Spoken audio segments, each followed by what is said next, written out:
Before we crack open tonight's cursed can of content, I just want to say a big thank you to all our subscribers, and an extra sinister shout out to the loyal members of the Sinister Elite.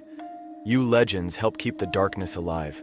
If you're enjoying the stories and want to take it a step further, hit that like button, make sure you're subscribed, and consider joining the Sinister Elite by clicking that join button below. Members get access to creepy custom emojis and exclusive Sinister Elite badges that level up the longer you survive with us. It's like loyalty, but spookier. All right, lights off, headphones in, and let's summon something we'll all regret. It started with Kyle. Kyle's the kind of guy who thinks trespassing is just a suggestion, and that every locked gate is a challenge from the universe. He rolled up to my house around midnight in his rusted Ford Ranger with a flashlight duct taped to the hood and said, "Get in, loser. We're ghost hunting." "I thought we were going to play Warzone," I told him. "We are. But first, night fair." That's all it took. Me, Kyle, and our usual chaos crew, Rico, who always carries beef jerky and mace for reasons we've stopped questioning, and Mel, who's smarter than the rest of us combined but still somehow ends up in our nonsense, hopped in and headed out to the old Granite County Fairgrounds. It'd been closed since 2014, after some incident involving a Ferris wheel, a rogue goat, and a mayor's toupee. We parked behind the tilt-a-whirl, hopped the fence like we were auditioning for Jackass, budget cuts, and tiptoed through the dark, moonlit midway. The place was rotted and quiet, like a Chuck E. Cheese after the apocalypse. Rides creaked in the breeze. Prize booths were collapsed. Someone had spray-painted, "Larry is not your real dad" across the fun slide. Then, at exactly 2 a.m., everything lit up. No warning, just bam. The Ferris wheel turned on. Carousel music started playing backward. Every single bulb in the fairgrounds flickered to life like some invisible carny flipped the breaker. Rico yelled, "Yo, this is sick!" and tried to climb onto the bumper cars. Mel screamed, "This is how people die in movies!" And Kyle pointed to the center of the fair and whispered, "What the hell is that?" Standing in front of the funhouse was a statue we hadn't noticed before. At least we thought it was a statue. It was 12 feet tall, built like a linebacker made of jello, and shaped like the illegitimate love child of E.T. in a bowling pin. Its head was massive, eyes the size of dinner plates, and it wore a silver suit that shimmered like tinfoil left in the microwave. I don't know why we approached it. Probably because we're idiots.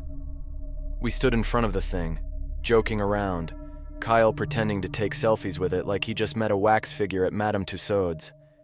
Then it moved. Its arm, long and gangly, creaked upward like a door hinge soaked in maple syrup. We all froze. Nobody breathed. I was so scared I think my kidney shut off. It held something between its fingers. A small piece of paper. Then it opened its hand, and the paper fluttered down like a golden ticket from hell. Kyle, because of course it's Kyle, picked it up. There were only 2 rules written on it, in perfect English, but in a font that somehow made me queasy just looking at it. 1. Once the rides begin, you must ride. 2. Never speak to the ones who look like you. Mel squinted. "What does that even mean?" Kyle grinned. "It means we're getting on the Gravitron." Rico mumbled, "I gotta poop." I, being the only semi-responsible one, said, "Guys, I don't think this is a good idea. This isn't some seasonal haunter house. This is straight-up alien eyes wide shut nightmare fuel." But it was too late. The rides had started. And the alien? It was gone. Not walked away. Not floated. Not teleported with sparkles and sound effects. Just gone. Like it never existed. 1 second there, next second. Just air and crickets. That's when we heard the carousel music shift. It was playing the same tune, but it was saying our names now. Literally. Not just singing them, chanting them. Like a creepy barbershop quartet powered by Satan and cheap funnel cake grease. Kyle, naturally, was hyped. "Bro, it's got voice recognition. That's some next-level animatronic." Shh. Shut up, Kyle, Mel snapped. That alien thing said we had to ride, remember? Rule number 1, I checked the paper again. Once the rides begin, you must ride. Rico had both hands on his stomach like he was doing Lamaze. I feel like I ate an entire gas station. The lights around the carousel flared, and the painted horses started trotting in place. Not moving on poles, actually trotting, like some Dr. Seuss fever dream. Then one of the horses neighed, loudly. I'm not getting on that, Mel said, taking a step back. Nope, no demon horses for me. But then the air shifted. You know when you're in a swimming pool and someone does a cannonball and the water kind of shoves you? It was like that, but air and sound. A booming voice echoed through the fairgrounds, deep, metallic, and full of judgment. Ride or be taken. We all turned and looked at each other like kids who just got caught stealing Pop-Tarts. Kyle blinked. Taken where? I whispered. Dude, I don't think it means Uber. So we got on. Rico climbed onto a horse that immediately tried to buck him off. Mel clung to a tiny painted giraffe that spun violently in a circle like a blender. Kyle found the most ridiculous one, a flamingo with laser eyes, and rode it like it owed him money. Me? I sat on a rabbit with fangs. The ride didn't go in a circle.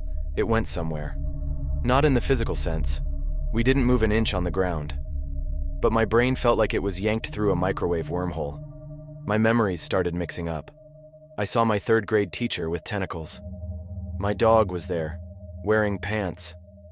I think I got married to a blender. Then, slam, we were back.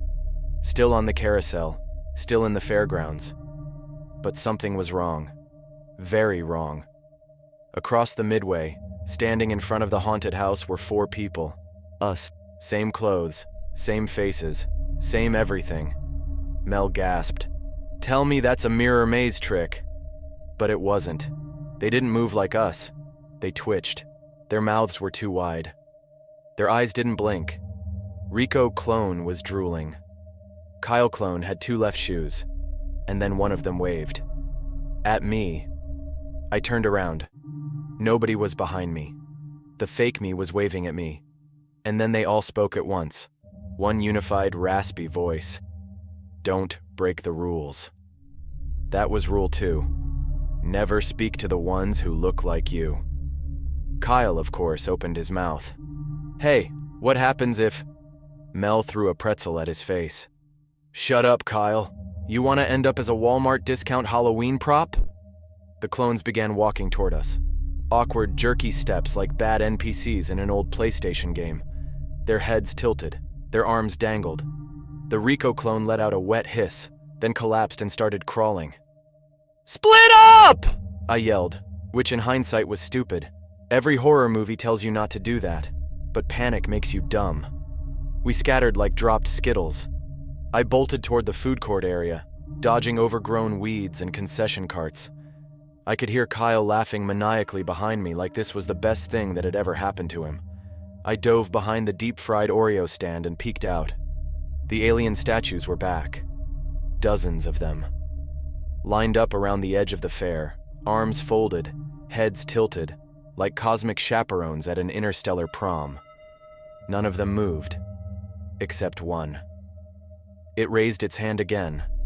Another piece of paper drifted down, landing softly in a popcorn bucket. I crawled out and grabbed it. This time, it had 3 more rules. 3. Do not consume the food. 4. The clown only smiles when he's feeding. 5. Midnight is not your friend. So let's recap. We broke into a fairground. It turned on by itself at 2 a.m. An alien dropped 2 rules. We rode a haunted carousel that flash-fried our brains. Now there are clones of us walking around like glitchy Sims, and the new note says, don't eat the food, beware the clown, and midnight is not our friend. Which is a shame, because Rico was already halfway through a corn dog. I didn't see the note, bro, he wheezed, clutching his stomach. It was just sitting there, steaming on the counter, like inviting. "You ate possessed meat," Mel said, face-palming so hard it echoed. "Do you want your intestines to start texting us warnings?" Rico winced. "Honestly, if they could give me a heads up before the next poop attack, I'd be cool with that." Kyle returned from wherever he had sprinted off to, probably riding the ghost Ferris wheel like a cowboy on meth, and pointed at the circus tent. "So, the clown's in there." I turned slowly. The tent hadn't been there 5 minutes ago. Now it loomed, 20 feet tall, red and white stripes swirling like candy cane vomit, flaps blowing even though there was no wind. A wooden sign leaned against it. "Feeding hour, 2:33 a.m., sharp." Rico checked his phone. 2:32 a.m. "Well, screw that," Mel muttered. "Nope, not doing it. That's a big can of no for me." But then we heard it, laughing. Not normal clown laughter. Not even haunted house clown laughter. This sounded like a hyena being slowly sucked through a vacuum cleaner while watching reruns of Jerry Springer. We backed up as the tent flaps parted, and out stepped him. The clown. 9 feet tall. Eyes painted with upside-down crosses. Teeth long enough to legally qualify as weapons. His outfit was a patchwork of stuffed animals. Real ones, by the looks of it.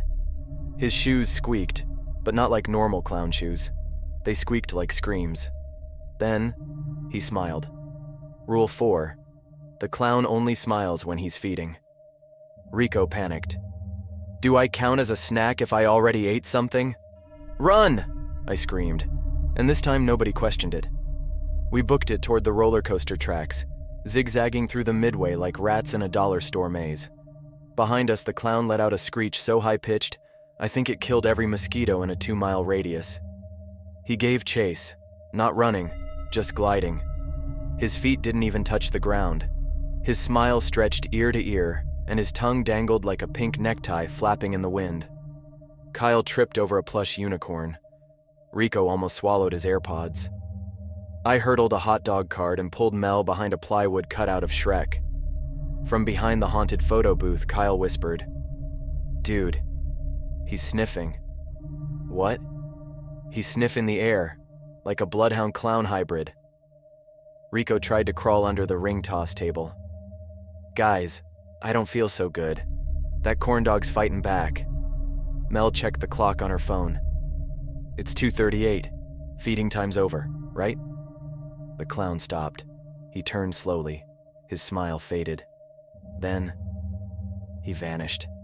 Just popped out of existence like a corrupted TikTok filter. We sat in stunned silence, panting, dripping sweat, and probably aging a solid 6 years.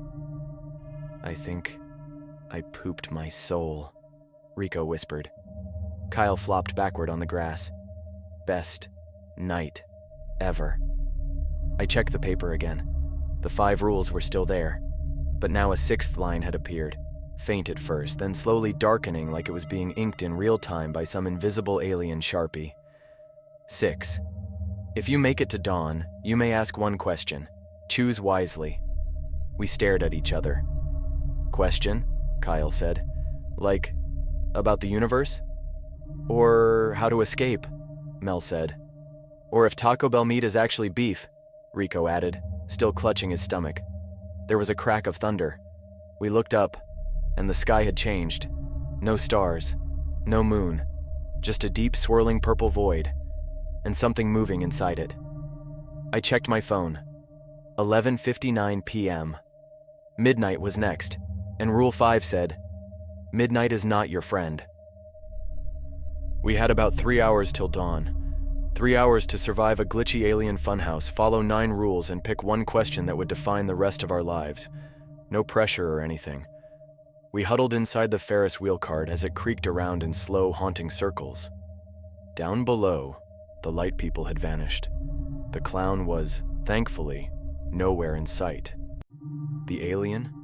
Still standing in the middle of the fairground, hand extended toward the sky like he was summoning a lift from the stars. Mel reread the note under the flickering cart light. 7. If the lights go out again, do not breathe. 8. Choose your question before the sun rises. 9. The one who breaks a rule will not make it out. Kyle was chewing a piece of gum he found under the seat. So what if we ask, like, how to become rich? Or who built the pyramids? Or, ooh, what's inside Area 51? Rico, rocking back and forth in a funnel cake coma, muttered, I want to ask why cheese makes me emotional. Mel rolled her eyes. No, idiots. We ask how to escape. I stared out across the fairgrounds. It looked like it stretched forever now. Twisting, curving, changing. Like the longer we stayed, the more reality unraveled. Kyle's right, I said. Everyone turned like I'd just declared myself a flat earther. I held up the paper. This ain't just some survival game. This is a test. That alien? He didn't attack us. He gave us rules. Maybe it's less about escaping and more about proving we can follow them. Kyle fist pumped. Finally, 1 point for the weird kid. But what about the breathing thing? Rico asked nervously. Like, how do you even not breathe if the lights go out? Hold it, Mel said flatly, and pray you don't have Taco Bell lungs like Rico. We rode the Ferris wheel 3 full loops just to kill time. Around 3 a.m., we made our way to the spinning teacups, figuring the more rides we hit, the better. It was oddly peaceful, honestly. The music was still off, but the stars were slowly returning to the sky. The lights flickered calmly. No more clones, no more clown. Then click. All the lights in the fairground shut off. Just like that. Total darkness. I panicked. Not breathe. Don't breathe. I clamped my mouth shut, squeezing my nose like a kid about to cannonball into a pool. I could hear the others gasping softly, struggling. Kyle's elbow bumped my shoulder. Mel's hand found mine and squeezed, hard. And in that moment, we felt it. Midnight wasn't gone. It was above us. A massive shape hovered silently overhead. Not a craft. Not a creature. A presence. Like the sky itself was staring back. It passed. The light snapped back on, and we all gasped in unison like toddlers coming up from swim lessons. We didn't speak for a full minute. Eventually, Kyle broke the silence. I think I saw my soul leave my body and do a backflip. We stumbled out of the teacups, weak-kneed and wheezing. Rico puked up what looked like glow-in-the-dark corndog. Then the sky changed. Sunrise. Not just light on the horizon, real sunrise. The purple was fading. The fairground stopped humming. The alien stepped forward. He didn't speak. He didn't beam us up or melt us or poke our brains with space chopsticks. He just held out one long hand, open palm, waiting. The moment had come. One question. Mel looked at me. You're the only one who hasn't broken a rule. I blinked. Wait, what? You never spoke to the clones, she said. Never ate anything. You followed everything to the letter. Kyle clapped me on the back. You earned it, bro. Ask something badass. Rico gave a thumbs up while dry heaving in a cotton candy bucket. I stepped forward. The alien's face didn't move, but I felt him waiting. I took a breath. What happens if no one ever finds this place? The alien tilted his head. Then something incredible happened. All around us, the rides began folding inward. Not collapsing, shrinking like digital pixels collapsing into a thumbnail. The ground vibrated. The clown tent deflated like a balloon in reverse. The light people flickered once, then disappeared completely. And the alien? He nodded once, like a teacher satisfied with a student's final exam. Then he vanished in a blink of white. We were standing in the middle of a completely abandoned fairground. No lights, no sound, no alien tech, just ruins. Our phones powered back on. 6:12 a.m. Time moved again.